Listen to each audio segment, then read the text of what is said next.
አንድ ሰው ሚስትህን ገድሏል ተብሎ ታስሮ ከእስር ቤት ግን ያመልጣል። ከዚያም አንዲት ሴትን ያግታታል። ግን ያልተጠበቀ ነገር ይከሰታል። እሷም ወንጀለኛውን ታፈቅረዋለች። ታሪካችን የሚጀምረው እንደ አውሮፓውያን አቆጣጠር በ1987 ዓመተ ምህረት ውስጥ ሲሆን በአሜሪካ ሀገር ውስጥ ባለች ሃምሻየር የተባለች ግዛት የሚኖሩን አንድ እናትና 13 ዓመት ልጇን እያሳየን ነው። እናትየው አዴል የተባለች ቆንጅዬ ሴት ስትሆን ከጥቂት ዓመት በፊት ከባለቤቷ ጋር ከተፋታች በኋላ ሄነሪ የተባለ ልጇን ይዛ ብቻዋን መኖር ከጀመረች ዓመታትን እንዳስቆጠረች እንረዳለን። አንድ ቀንም ላይ አዴልና ልጇ ሄነሪ ወደ ሱፐርማርኬት ሄደው ዕቃ በመገዛዛት ላይ ሳሉ ፍራንክ የተባለ አንድ ሰው ወደ ሄነሪ በመምጣት ሄነሪን ሱፐርማርኬት ውስጥ ከማን ጋር እንደመጣ ሲጠይቀው ሄነሪም ከእናቱ ጋር እንደመጣ ለፍራንክ ይመልስለታል። ፍራንክም ቀጥሎ እግሩ ላይ መጠነኛ ጉዳት ስለደረሰበት እነሱ ወደ ቤታቸው ሲሄዱ እሱንም እንዲሸኙት ሄነሪን ሲጠይቀው ሄነሪም ጉዳዩን ቀለል አድርጎ በማየት ፍራንክን ይዞት እናቱ ጋር ከወሰደው በኋላ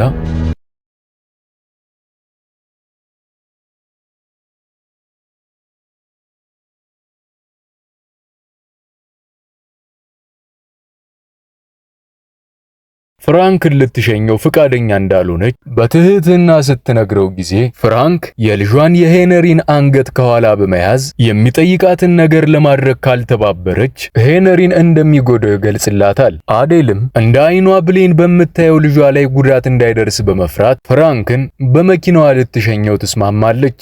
አዴል ሄነሪና ፍራንክም ሆነው ከሱፐርማርኬቱ ለመውጣት ሲዘጋጁ አዴል ለሱፐርማርኬቱ ካሸር ፍራንክ አስገድዶ ሊወስዳቸው እንደሆነ በምልክት ብትነግራትም ካሸሯ ግን የአዴል ምልክት ምንም ሳይገባት ይቀርና ሶስቱም ተያይዘው መኪና ውስጥ ይገባሉ።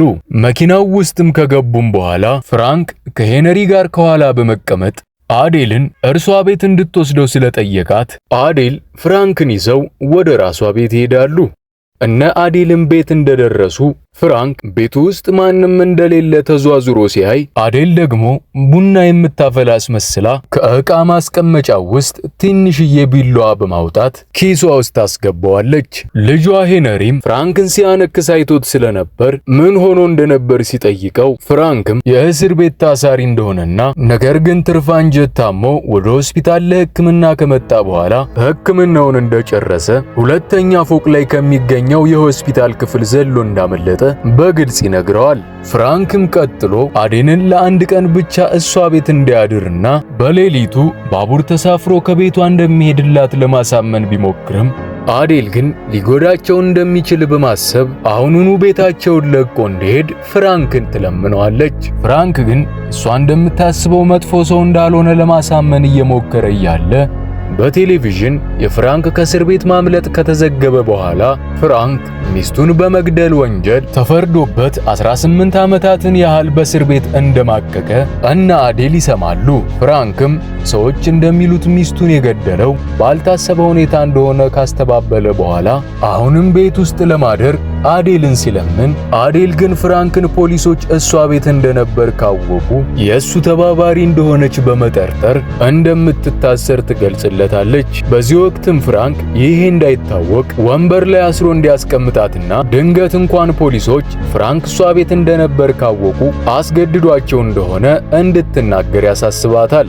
ከዚህም በኋላ ፍራንክ አዴልን በገመድ ወንበር ላይ ካሰራት በኋላ ቆንጆ እራት ሰርቶ ሁለቱንም እናትና ልጅ ይመግባቸዋል። ፍራንክም እኩለ ሌሊት ድረስ በእነ አዴል ቤት በኩል የሚያልፈውን ባቡር ሲጠብቅ ቢቆይም ያን ምሽት ግን ባቡሩ ሳይመጣ ስለቀረ ፍራንክ አዴልና ልጇ ሄነሪን ከስራታቸው ነፃ ይፈታቸዋል። በቀጣዩም ቀን ጠዋት ፍራንክ ቆንጆ ቁርስ በማዘጋጀት ከሄነሪ ጋር ቁጭ ብለው እየተመገቡ እያለ ሄነሪ አባቱ ከእናቱ ጋር እያለ ከሌላ ሴት ጋር በመማገጥ ሌሎች ልጆችን እንደወለደ ለፍራንክ ይነግረዋል። በመሃልም ፍራንክና ሄነሪ ቁርሳቸውን እየበሉ እየተነጋገሩ እያለ አዴል መጣ ትቀላቀላቸውና ፍራንክ የሰራውን ቁርስ ስትቀምሰው አዴል ለመጨረሻ ጊዜ ቁርስ ተሰርቶላት የበላችው ከባሏ ጋር እንደነበረች ትዝ ብሏት በትዝታ ትነጉዳለች። የዛን ቀንም ከከተማ የሚያስወጣው ባቡር ሳይመጣ በመቅረቱ ፍራንክ የፈራረሰውን የአዴልን ቤት ሲጠጋግን፣ ያረጀ የመኪናዋን ጎማ ሲቀይር፣ እንዲሁም የተበላሸባትን ቧንቧ ሲጠጋግንላትና ከሄነሪ ጋር ሲጫወት ይቆያል። ከሰዓትም አዴል ፍራንክ ያደረገላትን ውለታ በማሰብ የተቀደደ ሱሪውን እየሰፋችለት እያለ ድንገት የአዴል የመኖሪያ ቤት በኃይል መንኳኳት በመጀመሩ ፍራንክ ተደናግጦ አዴልን በመያዝ ሄነሪን በሩን እንዲከፍት ያዘዋል። ትንሹ ሄነሪም በራቸውን ሲከፍት ያንኳኳው ሰው ቢል የተባለ ጎረቤታቸው እንደሆነ ያስተውላል። ቢልም ለአዴልና ለሱ የሚበሉትን አፕል እንዳመጣላቸው በመግለጽ ቴሌቪዥን ላይ አንድ እስረኛ ከእስር ቤት እንዳመለጠ እየተዘገበ ስለሆነ እናቱንና ራሱን እንዲጠብቅ ቢል ለሄነሪ ያሳስበዋል። ሄነሪም አፕሉን ከቢል ተቀብሎ በሩን ከዘጋው በኋላ ሁሉም ራሳቸውን ያረጋጋሉ። ከዚህም በኋላ ፍራንክ የመጣውን አፕል ተጠቅሞ ቆንጆ ምግብ እንዴት እንደሚሰራ ለአዴልና ለሄነሪ ያሳያቸው እያለ ፍራንክና አዴል ከመቼውም ጊዜ በላይ መቀራረብ ይጀምራሉ። ምግቡንም ከሰሩ በኋላ ሄነሪ ከነ ፍራንክ ተለይቶ ቪዲዮ ጌም እየተጫወተ እያለ አዴል ደግሞ ፍራንክ ደረት ላይ ደገፍ ብላ ራሷን ስታሳርፍ ልጇ ሄነሪ ይመለከታታል። ሌሊትም ላይ አዴልና ፍራንክ ፍቅር መስራት ይጀምሩና በደስታ ሲቃ መጮህ ሲጀምሩ ልጇ ሄነሪ ተመልክቶ እናቱ የትም በማታውቀው ሰው ፍራንክ በፍቅር ቶሎ በመውደቋ በጥቂቱም ቢሆን ስጋት ይገባዋል።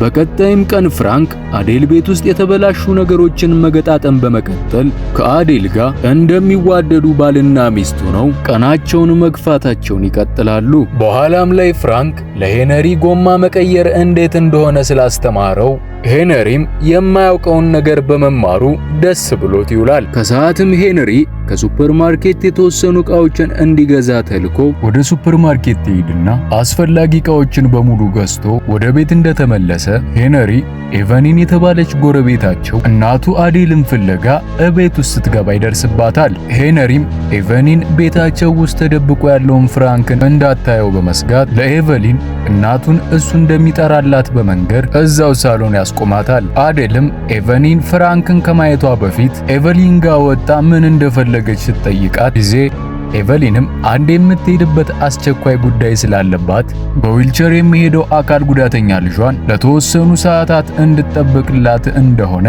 ለአዴል ስትነግራት አዴልም እምቢ ለማለት ከብዷት የኤቨሊን ልጅ ለመጠበቅ ትስማማለች። ኤቨሊንም ከሄደች በኋላ ፍራንክ የኤቨሊንን ልጅ መናገር እንደማይችል ስለተመለከተ ያለ ስጋት ራሱን አስተዋውቆት ያን ቀንም ሁሉም ዘና እያሉ አሪፍ ምሽት ያሳልፋሉ። ምሽት ላይም ሁሉም ተሰብስበው ቴሌቪዥን እያዩ እያለ ፍራንክ የተባለውን ወንጀለኛ ያየ ሰው ለፖሊስ እንዲጠቁም የሚያሳስብ መረጃ ከፍራንክ ፎቶ ጋር ተያይዞ በቴሌቪዥን መተላለፍ ይጀምራል። በዚህም ጊዜ አካል ጉዳተኛው የኤቨኒን ልጅ ምንም እንኳን መናገር ባይችልም ነገር ግን ቀንም ሙሉ አብሮት የዋለ ሰው ተፈላጊው ፍራንክ እንደሆነ ይረዳል። ይህ ከሆነ ከጥቂት ደቂቃዎችም በኋላ የአካል ጉዳተኛው እናት የሆነችው ኤቨኒም ከሄደችበት ቦታ በመመለሷ ፍራንክ ኤቨሊን እስክትሄድ ድረስ መኝታ ቤት ይደበቃል።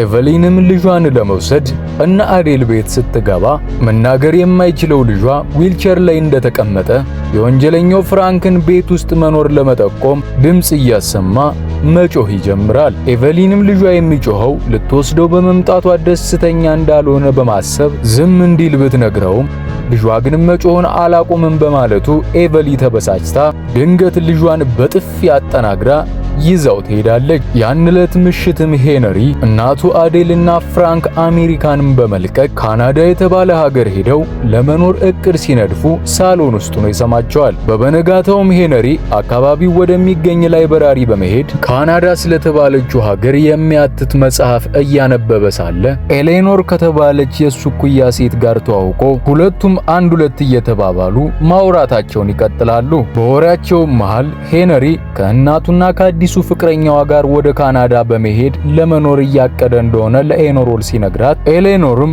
ብዙ ጊዜ የተፋቱ እናቶች አዲስ ሰው ካገቡ በኋላ ልጆቻቸውን ዞር ብለው እንደማያዩ በመግለጽ ሄነሪም እናቱ ሌላ ወንድ አግብታ እሱን ከህይወቷ ሳታስወጣው በፊት እሱ የእናቱን ፍቅረኛ ከህይወታቸው ላይ እንዲያባርረው ኤሌኖር ትመክረዋለች። ይህም ንግግር ሄነሪ ውስጥ ትልቅ ስጋት ስለጫረበት ሄነሪም ፍራንክን በፖሊስ ለማስያዝ ማሰብ ይጀምራል። ይጀምራል። ያንን ቀን ምሽትም የአዴል የድሮ ባለቤት እንዲሁም የሄነሪ ወላጅ አባት የሆነው ሰው ሄነሪን ለማዝናናት ከቤት መጥቶ ከወሰደው በኋላ ከአዲሱ ሚስቱና ከወለዳቸው ልጆች ጋር ሄነሪን አብሮ ቆንጆ ራት ይጋብዘዋል። ሄነሪም ከአባቱ ጋርና ከእንጀራ ቤተሰቦቹ ጋር እራት እየበላ ያለ የሄነሪ አባት ሄነሪን አዴል አሁን ስላለችበት ሁኔታ ሲጠይቀው ሄነሪም አዴል የምትወደው ሰው ስላገኘች አሁን ላይ ደስተኛ እንደሆነች ለአባቱ ይነግረዋል። ከራትም በኋላ የሄነሪ አባት አዴል አሁን ላይ ከማን ጋር እንዳለች ሊያውጣጣው ቢሞክርም ሄነሪ ግን ለአባቱ ምንም አይነት ማስረጃ ሳይሰጠው ይቀራል። ምሽት ላይም ሄነሪ ወደ ቤቱ ሲመለስ እናቱ አዴል ከፍራንክ ጋር እየደነሰችና እየሳቀች ይደርሳል። አዴልም ልጇ መመለሱን እንዳየች እየተፍለቀለቀች ወደሱ በመሄድ በቅርቡ ከሀገር እንደሚወጡ ለሄነሪ ስትነግረው ሄነሪም ላይብራሪ ውስጥ ያገኛት ኤሌኖር ያለችው ትዝ ብሎት እኔን ብቻዬን ትተሽኝ ልትሄጂ ነው በማለት ሆዱን ባርባር ይለዋል።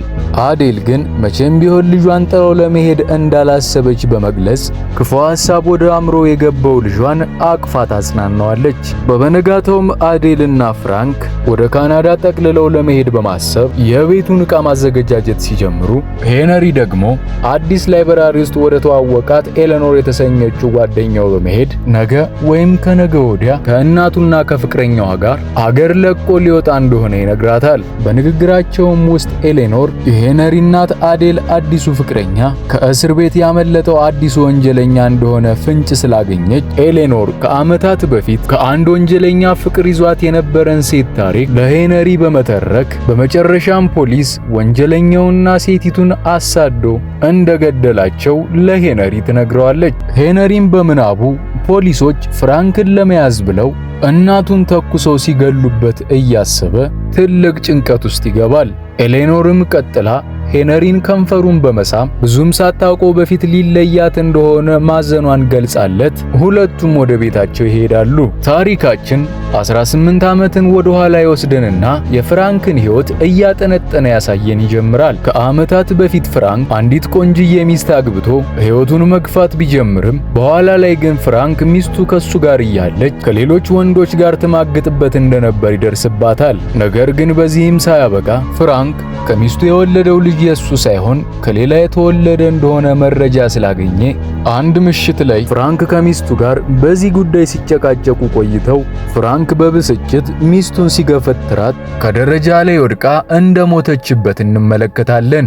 በጣም በሚያሳዝን ሁኔታ ፍራንክና ሚስቱ በመጨቃጨቅ ላይ ሳሉ ገናዋን ልትታጠብ ባኞ ቤት ውስጥ ተቀምጣ የነበረችውም ሕፃን ልጃቸው በውሃ ሙላት እንደሞተች እንረዳለን። ታሪካችን ወደ አሁን ይመልሰንና አዴልና ፍራንክ ቤቱን ለቀው ለመውጣት ዕቃ እየሸካከፉና ቤት እያጸዱ እያለ ሄነሪ ደግሞ ለወላጅ አባቱ የስንብት ደብዳቤ ጽፎ የአባቱ ቤት በመሄድ ፖስታ ሳጥን ውስጥ በማስቀመጥ ወደ ቤቱ መመለስ ይጀምራል። ሄነሪም ወደ ቤቱ እየተመለሰ እያለ መኪና የያዘ የአካባቢው ፖሊስ ሄነሪም ቤቱ ድረስ ሊሸኘው ናግባ ይለዋል። ምንም እንኳን ሄነሪ የፖሊሱን ጥያቄ ውድቅ ቢያደርገውም ፖሊሱም ካልሸኘሁ ብሎ ችክ ስላለበት ሄነሪም ፖሊሱ መኪና ውስጥ ገብቶ ቤቱ ድረስ ይሸኛል። ፖሊሱም እነ ሄነሪ ቤት ሲደርስ የሄነሪ እናት አዴል መኪናው ላይ ዕቃዎቿን ስትጭን በማየቱ ፖሊሱ ከመኪናው በመውረድ ትንሽ ካገዛት በኋላ አዴልን ተሰናብቷት ወደ ስራው ይመለሳል። ይህንን ያየው ፍራንክም ፈጠን ብለው ከሀገር መውጣት እንዳለባቸው ስለነገራት አዴል ያላትን ሁሉ ገንዘብ ከባንክ ለማውጣት ከሄነሪ ጋር አንድ ላይ ሆነው ባንክ ቤት ትሄዳለች። በወቅቱም ፍራንክ ቤት ውስጥ ብቻውን እያለ የአዴል ጎረቤት ኤቨሊ አዴልን ፈልጋ አዴል ቤት ዘው ብላ ስትገባ ከፍራንክ ጋር ፊት ለፊት ይገናኛሉ። ፍራንክም ለኤቨሊ የጥገና ባለሙያ አድርጎ ራሱን ቢያስተዋውቃትም ኤቨሊ ግን ፍራንክን አይታ ወዲያውኑ በቴሌቪዥን ሲተዋወቅ የነበረው ወንጀለኛ እንደሆነ ስላወቀች ምንም ሳትል ከአዴል ቤት ትወጣለች። ከትንሽ ቆይታም በኋላ አዴልና ሄነሪ ከባንክ ተመልሰው ወደ ውጭ ሊወጡ ሲሉ ውጭ ላይ የፖሊስ መኪና ወደ ቤታቸው ሲመጣ ድምጹን ይሰሙታል። አዴልና ፍራንክም በ11ኛው ሰዓት ልባቸው ክፉኛ ቢሰበርም ፍራንክ ግን እነሱን ተባባሪ ወንጀለኛ ላለማስባል እጃቸውን ጠፍንጎ ካሰረ በኋላ አዴልን እንደሚያፈቅራት ገልጾላት እጁን በሰላም ለፖሊስ ይሰጣል። ይህ ከተፈጠረ ከተወሰኑ ዓመታት በኋላ ሄነሪ አድጎ ትልቅ ሰው እንደሆነና የራሱን ግዙፍ ዳቦ ቤት እንደከፈተ እንመለከታለን። ከዕለታት አንድ ቀንም ሄነሪ እስር ቤት ካለው ፍራንክ ደብዳቤ ደርሰውና ደብዳቤውን ሲያነበው ፍራንክ ሊፈታ እንደሆነ የሚገልጽ ጽሑፍ እንደሆነ ሄነሪ ያነባል። በመጨረሻም ፍራንክ ደብዳቤውን ለሄነሪ ከጻፈለት ከጥቂት ቀናት በኋላ ከእስር ቤት ይወጣና በቀጥታ ወደ አዴል ቤት በመሄድ ከዓመታት በፊት የጀመሩትን ፍቅራቸውን እንደ አዲስ አድሰው ለመቀጠል ሲስማሙ እያየን ታሪካችን ያበቃል።